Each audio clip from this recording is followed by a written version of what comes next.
Ang tataba. Oh my goodness. Ayan, nag-harvest sila ngayon. Sila Kuya Jesse at Ate Cecil. Imagine guys. Tingnan mo ang lawak ko. Tanungin natin.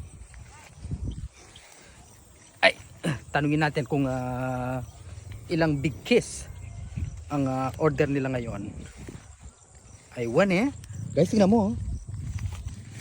Pangataba, ang sasarap. Maniyaman. Ito kasi, etong ganito kasi pwedeng tikman yan guys. Ito pinamura. Pwedeng tikman yan. Sarap. So perfect. Pinakainin yan.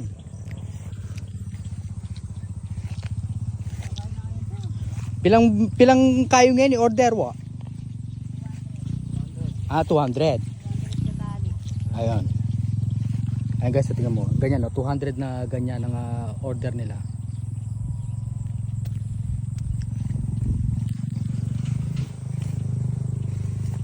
Karano yung mekon eh? 5. Tapos ano ngayon eh, perfect yung ano dahil hindi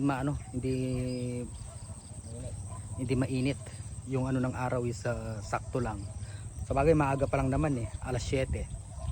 Yan. Ito gagamit ka talagang cutter. Yes. Kala mahaba niya. Oh yan. So ito na pala yung nakuha nila guys. So ay makapal din pala no. So ito guys, 200 na big kiss na ganito yung order nila today. So ayan, ilang oras din nilang ano yung ganda. Ang ganda no, tataba. Ito kasi talagang alagang-alaga guys. Naalaga ni Kuya Jesse yan. Kaya mataba yung talbos. May nagtanong kung ito bang tinatalbos nila to kung nagkakaroon ng laman ng kamote. Yes po. Kahit tinatalbos siya, nagkakaroon. Kasi naano na namin na-experience na namin. Pangalawang tanim na yan. Pangalawang harvest. Ilang buwan? 4 months din yata. Ay hindi. Inaani nito, matagal. Oo, matagal kasi ang pag-aani nito guys. Matagal ang buhay nila. Oo, matagal ang tawag nito, kitaan. May tubig, may buhay siya. Yeah, ang talbos. Tsaka mabilis lang no. Weekly nag-harvest sila ng talbos. So ayan, yung laman nito guys is kulay white, kulay puti. Mayroon na akong vlog noon nung natapos na yan. Tinignan ko yung laman, kulay puti. Amazing!